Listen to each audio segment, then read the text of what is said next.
ভারতবর্ষের number one platform Z বাজার solution private limited, সেই জেড বাজার প্রাইভেট লিমিটেডের একটা নিউ আপডেশন নিয়ে এসেছি। গুরুত্বপূর্ণ একটা আপডেশন ইনফরমেশন নিয়ে আজকের ভিডিওটা তৈরি করছি। আপনি যদি আমার চ্যানেলে প্রথম হয়ে থাকেন তাহলে চ্যানেলটাকে অবশ্যই সাবস্ক্রাইব করতে ভুলবেন না। তার পাশাপাশি বেল আইকনটা অবশ্যই প্রেস করবেন, কারণ সর্বপ্রথমে আপনার জেড পের নোটিফিকেশান পাওয়ার জন্য।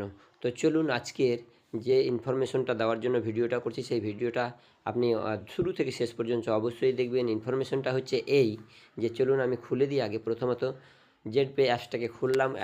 অ্যাডটা খোলার পরে দেখবেন মাই বিজনেসে যান।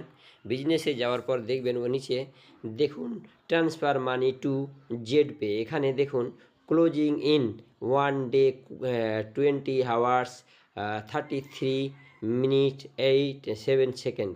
এই যে টাইমটা দেওয়া হয়েছে, এই টাইমের মধ্যে আপনার জেড বাজার ফান্ড ওয়ালেটে যে টাকাটা আছে, সেই টাকাটা কিন্তু এই সময়ের মধ্যে আপনাকে কি করতে হবে, ট্রান্সফার করতে হবে জেড পেতে। যদি আপনি ট্রান্সফার না করেন তো এরপরে এই টাইমটা যখন জিরো হয়ে যাবে, তারপরে কিন্তু আপনি আপনার টাকাটা জেড পেতে ট্রান্সফার করতে পারবেন না।